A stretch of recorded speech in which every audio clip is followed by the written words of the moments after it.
Good morning. आज जो हम बात करने वाले हैं केमिस्ट्री का मेरा छोटा सा टॉपिक है सूचक, उसके बारे में।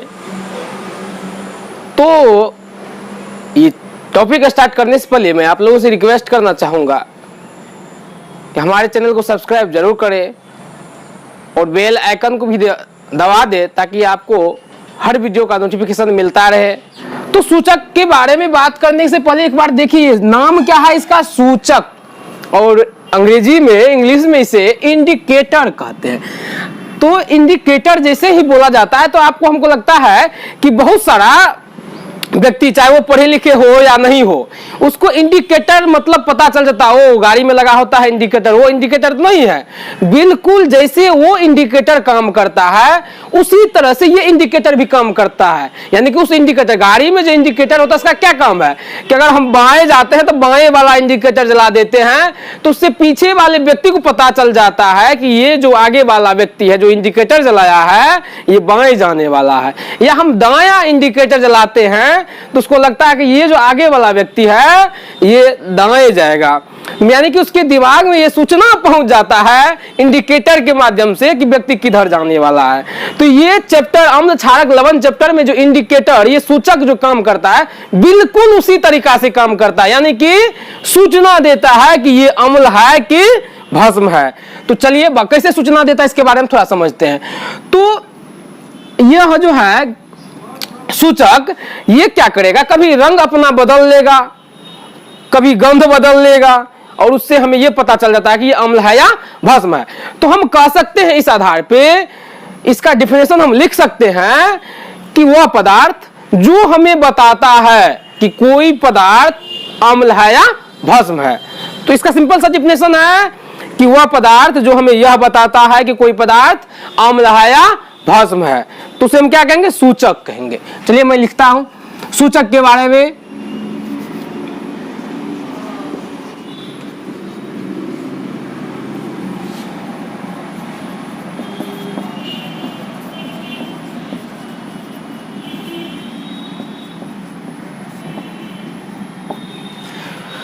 वह पदार्थ जो अम्ल तथा भस्म का पहचान कराता है उसे क्या कहते हैं, सूचक कहते हैं। उसे क्या कहते हैं, सूचक कहते हैं।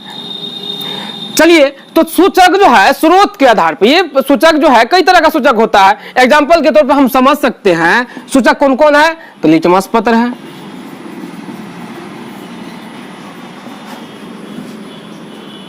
हल्दी है, प्याज है, चुकंदर है, इटीसी। यानी कि बहुत सारा सूचक है। तो ये कहा सूचक का जो इसको डिवाइड किया गया, बांटा गया है, तो इसको स्रोत के आधार पे बांटा गया है। तो स्रोत के आधार पे हम कह सकते हैं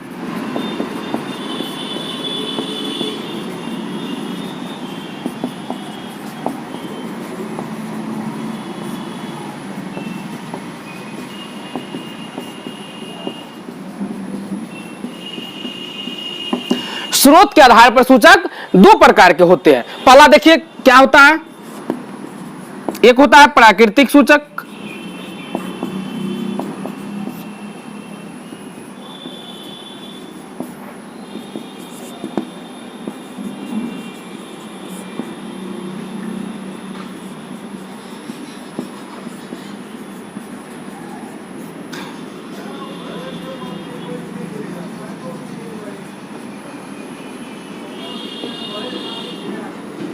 नेचुरल इंडिकेटर, और दूसरा होता है मानव निर्मित सूचक, इसको कहते हैं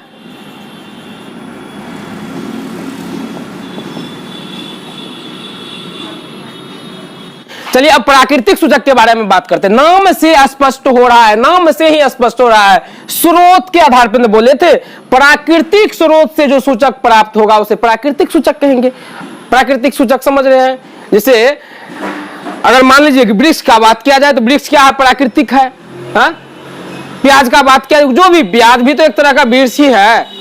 तो इस तरह का जो भी, यानी कि जो प्राकृतिक का दिया हुआ है, प्राकृतिक स्रोत से जो हमें प्राप्त होता है उस सूचक को प्राकृतिक सूचक। अब मानव निर्मित, यहाँ पे तो स्पष्ट हो रहा है कि मानव के द्वारा जो निर्माण होता है, तो मानव निर्माण ऐसे तो नहीं करता घर में बैठे बैठे, तो हमने सूचक निर्माण करके बेचने लगे मार्केट में कि ले जाओ ले जाओ। पढ़ाने वाले टीचर ले जाइए, स्कूल में एक्सपेरिमेंट करने वाले ले जाइए, सूचक हमारे यहाँ से नहीं, ये प्रयोगशाला में बनाया जाता है। तो चलिए दोनों को मैं बताता हूं, एक्सप्लेन करता हूं, फिर एक एक सूचक के बारे में बताएंगे। बहुत सारा सूचक है जो कि आपके एग्जाम में पूछे जाते हैं, ऑब्जेक्टिव सब्जेक्टिव हर तरह का क्वेश्चन पूछे जाते हैं इससे। तो आज टोटल चीज को मैं क्लियर कर दूंगा, लेकिन आप शुरू से अंत तक देखिए, बहुत सारा लाइव मिलेगा, बहुत तरह का बात है इसमें सूचक में। तो पहला है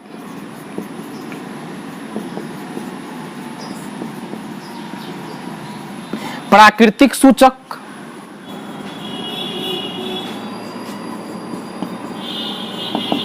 वैसे सूचक जो प्राकृतिक स्रोत से प्राप्त किया जाता है उसे प्राकृतिक सूचक कहते हैं। सिंपल सा डिफिनेशन है, कुछ कंफ्यूजन करने वाली बात नहीं है।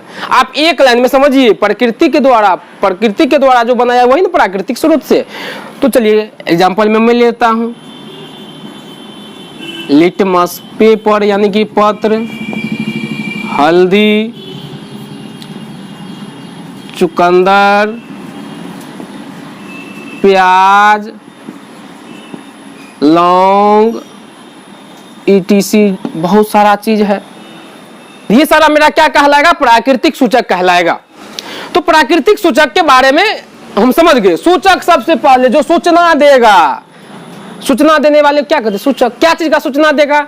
यानी कि यह सूचना देगा कि कोई पदार्थ अम्ल है कि भस्म है, उसे सूचक कहेंगे ना। वही ना बात है, वह पदार्थ जो अम्ल तथा भस्म का पहचान कराता है उसे सूचक कहते हैं। जैसे लिटमस पत्र, हल्दी, प्याज, चुकंदर, इत्यादि बहुत सारा चीज है। फिर है स्रोत के आधार पर सूचक दो प्रकार के होते हैं। स्रोत के आधार पर सूचक दो प्रकार के होते हैं। प्राकृतिक सूचक नेचुरल इंडिकेटर, मानव निर्मित सूचक सिंथेटिक इंडिकेटर। अब प्राकृतिक सूचक के बारे में, वैसे सूचक जो प्राकृतिक स्रोत से प्राप्त किया जाता है उसे प्राकृतिक सूचक कहते हैं। लिटमस पत्र, हल्दी, चुकंदर, प्याज, लौंग, पत्ता गोभी, इसे सब क्या है? प्राकृतिक सूचक है। ये प्रकृति का जो पदार्थ है उसका हम उपयोग करते हैं सूचक के रूप में। चलिए अब मानव निर्मित सूचक के बारे में बात करते हैं।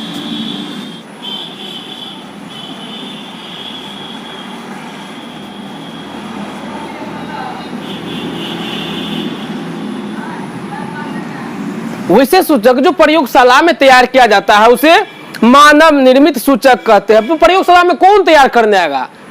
ये प्रकृति जो है मेरा भगवान इस बार नहीं है ना आएगा तैयार करने, तो मानव द्वारा ही वहां पे तैयार किया जाता है।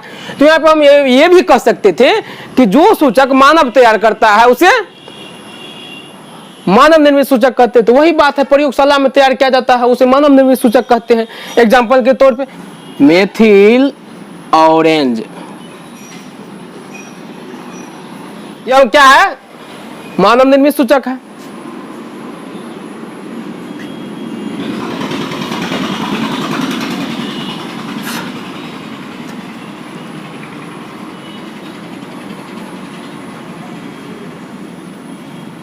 फिनोल्फ्थेलिन, ये भी क्या है? मेरा मानव निर्मित सूचक है।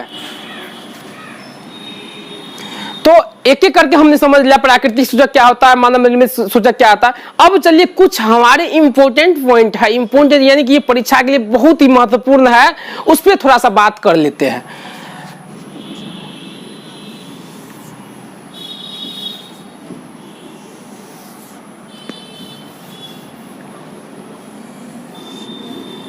यह मेरा कॉलम देखिए, ये सूचक है, फिर उसका रंग अम्ल के प्रभाव में, भस्म के प्रभाव में। इससे मेरा ये स्पष्ट होगा कि किस सूचक से कैसे पता चलता है। तो सबसे पहले देखिए लिटमस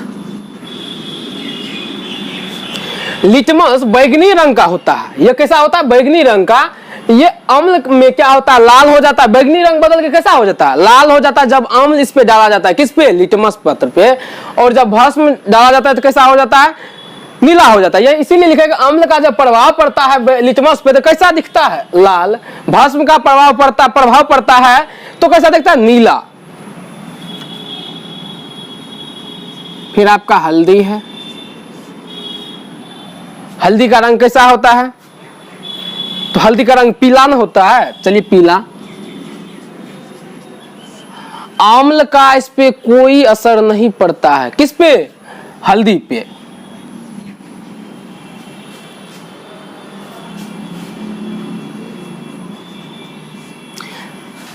तो लिटमस कैसा होता है? बैगनी रंग का होता है। अम्ल जब उस पर डाला जाता है तो लाल हो जाता है और भस्म जब डाला जाता है तो नीला हो जाता है।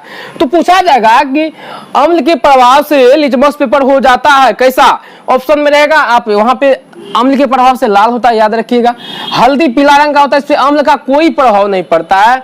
और भस्म के प्रभाव में लाल भूरा रंग का हो जाता है। चुकंदर है, ये लाल बैंगनी रंग का होता है, पूरा पूरा लाल भी नहीं होता, लाल बैंगनी रंग होता है, यानी कि लाल बैंगनी दोनों मिक्स होता है। अम्ल का इस पे भी कोई प्रभाव नहीं पड़ता है। जब भस्म इस पे डाला जाता है तो पीला रंग का हो जाता है।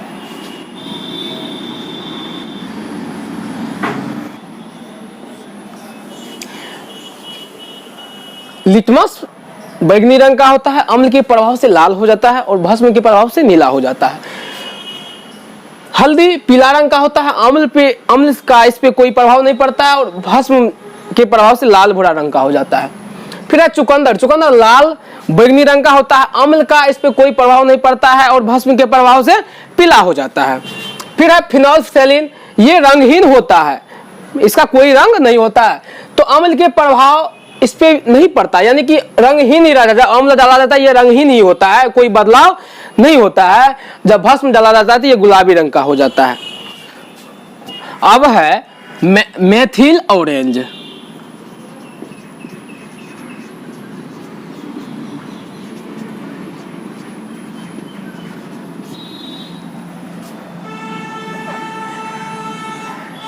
मेथिल ऑरेंज, तो मेथिल ऑरेंज के बारे में हम अब थोड़ा सा जान लेते हैं कि ये कैसा होता है और अम्ल और भस्म के प्रभाव से ये कैसा होता है।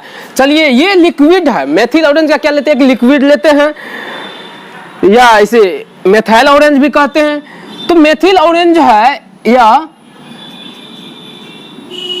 नारंगी रंग का होता है। मेथिल ऑरेंज नारंगी रंग का होता है, अम्ल के प्रभाव से लाल हो जाता है और भस्म के प्रभाव से पीला हो जाता है। तो सारे ये जो है ये तो रंग परिवर्तन के द्वारा ना, जैसा रंग बदलता है तो पहचानते हैं। अब है कुछ का है क्या होता है, गंध का परिवर्तन हो। जैसे प्याज का बात करते हैं,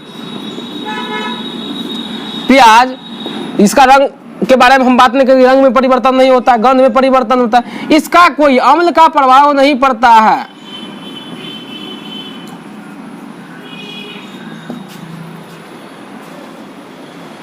अम्ल का कोई प्रभाव नहीं पड़ता है। गंध खत्म, जैसे भस्म डालते हैं तो गंध खत्म हो जाता है। फिर है लौंग।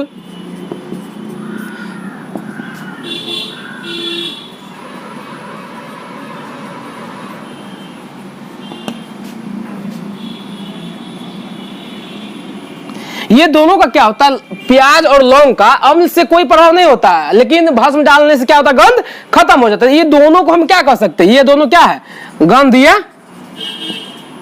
सूचक है, यानी कि गंध में परिवर्तन होता है, इसे गंधीय सूचक कहेंगे। अब इसमें आपको पहचानने के लिए कहेगा कि कौन प्राकृतिक सूचक है। तो मैंने पहले बता दिया था, प्राकृतिक सूचक यह है, यह है, यह है, ये तीनों क्या है, प्राकृतिक सूचक है। कहेगा गंधीय सूचक तो ये दोनों हो जाएगा, और मानव निर्मित सूचक तो ये दोनों हो जाएगा। लेकिन ये गंधीय सूचक तो है ये दोनों, लेकिन प्राकृतिक सूचक भी है। तो सूचक संबंधी सारी जानकारी मेरा खत्म हुआ। तो हमारे चैनल से आप लगातार जुड़े रहे और चैनल को सब्सक्राइब जरूर करें। धन्यवाद।